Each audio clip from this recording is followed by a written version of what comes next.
Well, then this ongoing central bank demand is just going to continue to stress it. And so I would want everybody to continue to watch that. There was a report, it was recorded this today. Goldman Sachs thinks that China's demand in January wasn't 5 metric tons. It was actually 45. So, if we're going to do another year of officially reported 1,000 metric tons, the price is going to keep going higher regardless of this. What are they doing in the Trump administration? What do they got cooking for us here? So I would encourage everybody to really keep an eye on that stuff and keep an eye on the silver deficit numbers too. Everybody talks about, the 700 billion ounces a year in supply deficit the last 4 years. In a remarkable display of market strength, gold has distinguished itself as one of 2024's leading performers, reaching new milestones that have caught the attention of the global financial community.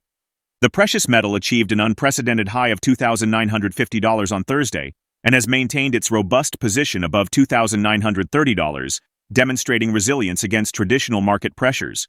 This exceptional performance has challenged the predictions of seasoned market observers, including Craig Hemke, the founder of TF Metals Report. Hemke's initial forecast of $2,300 fell considerably short of gold's actual achievement of $2,800. In his recent analysis, Hemke acknowledged that while correctly identifying potential headwinds, including bond market sell-offs, rising interest rates, and dollar strength, he had underestimated the powerful influence of central bank demand on gold prices. The magnitude of central bank gold purchases has set historic records. During the first quarter of 2024, central banks expanded their reserves by an impressive 290 metric tons, marking the most significant quarterly increase since 2000 and surpassing the 5-year quarterly average by 69%.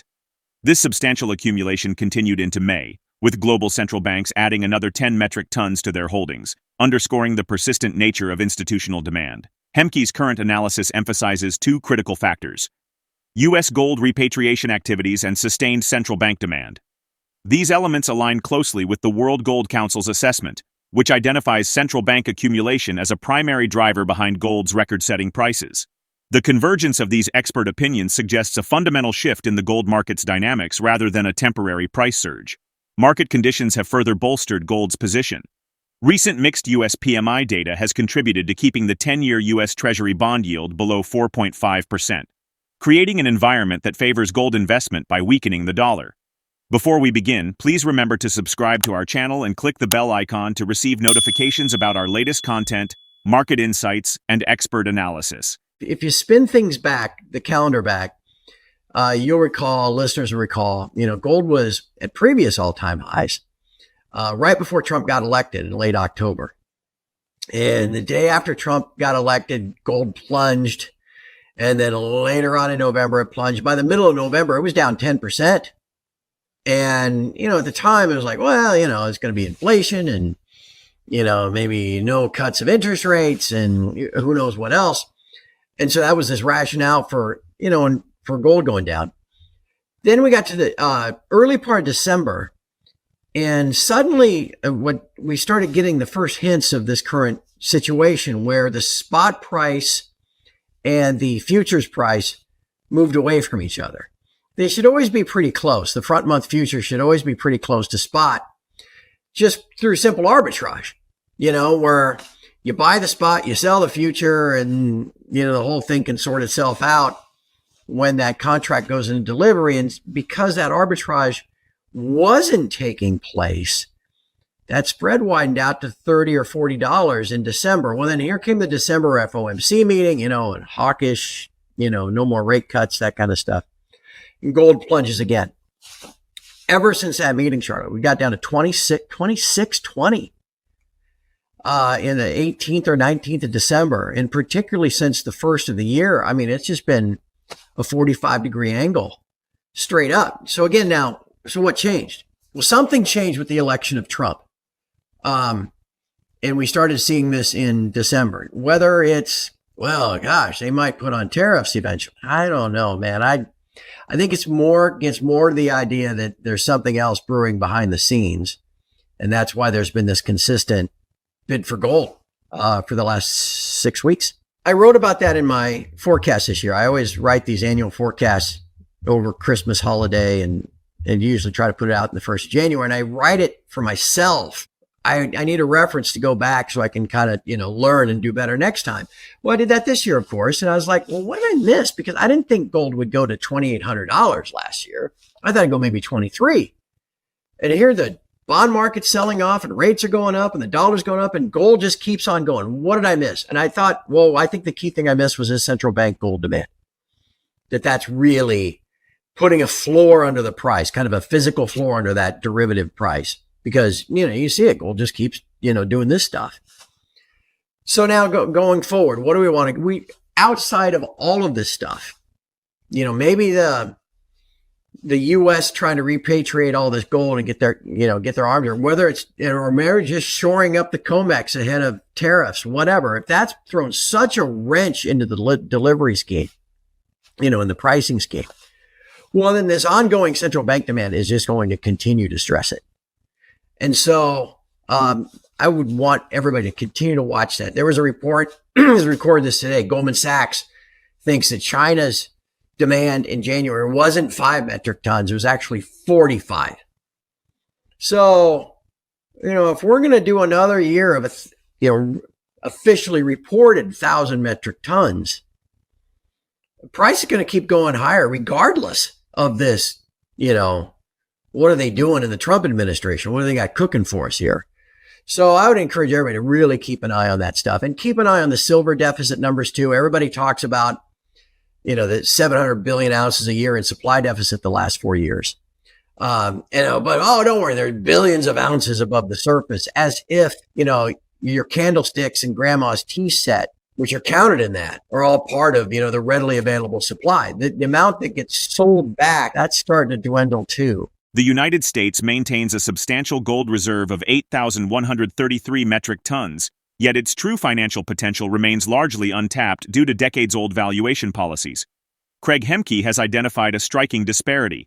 While these reserves are officially valued at just $42 per ounce on federal books, the current market price of approximately $290 per ounce suggests an absolute value of $720 billion, a dramatic undervaluation of one of America's most significant assets. Hemke's analysis goes further, proposing a transformative scenario where gold revaluation to $10,000 per ounce could increase the reserve's value to $2.5 trillion. This substantial increase could revolutionize U.S. Treasury bond markets by establishing a gold-backed bond system, potentially solving the persistent challenge of low yields on long-term government debt while attracting international investors seeking security and returns. Economist Judy Shelton's research complements this perspective, emphasizing how the vast gap between official and market valuations represents an unprecedented opportunity for monetary innovation. Let's get back to the interview. If you roll things back, it was $20 an ounce back before we had the gold confiscation, if you will. Everybody was forced to sell their gold back to the government at $20 an ounce in the early 30s, and then they repegged it at 32. So nobody got the benefit of that, right? That's whatever that is, 60% devaluation. But everybody was told to turn in their gold at 20. First, we've been carrying it at 32, and now actually it's 42 on the U.S. balance sheet since after World War II. Well, I mean, everybody listening knows the spot price of gold is more like $2,900. So if, in fact, the U.S. does have 8,133 metric tons of gold, and I think even if all the bars are there, it's probably overstated by 10%. And I can explain that if you'd like me to. But let's just do that math. 8133 at $2,900 gets you about 720 or $30 billion, you could say, just out of the blue by valuing it differently. So what then if you took that $720 billion and you back some treasury bonds with it, that, maybe nobody wants to buy 50-year U.S. paper at 3% because of your loss of purchasing power over 50 years. But if you index your principal to gold, okay, I'll take 3%. So maybe there's a way they do all this. Again, in all of this math, where do you revalue it? Well, heck, Charlotte, what if we revalue it $10,000 an ounce? Well, now we got $2.5 trillion to work with.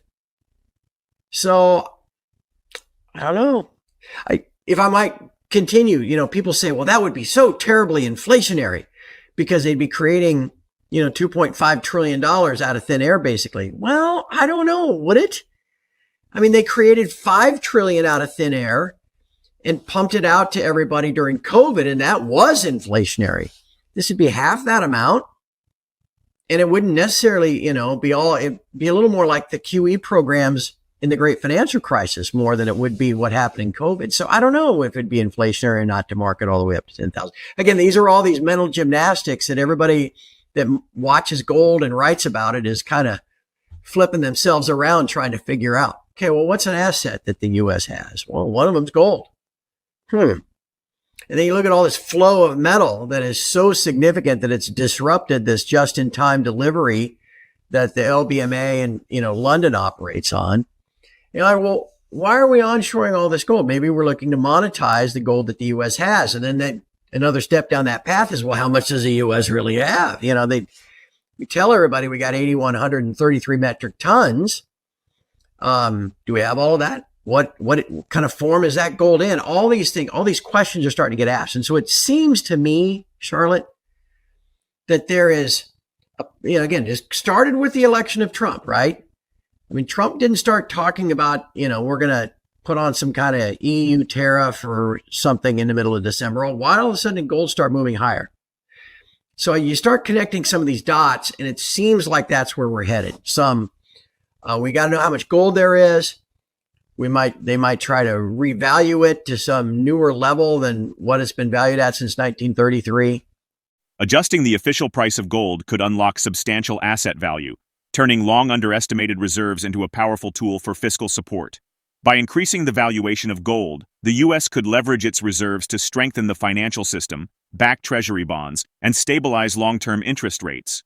With central banks continuing to accumulate gold globally, this strategy could significantly impact monetary policies and contribute to future economic stability. What do you think? Could adjusting the price of gold transform the global financial system? Let us know your thoughts in the comments. If you found this video helpful, be sure to like and subscribe for more insights. And don't forget to click the bell icon never to miss an update. Thanks for watching.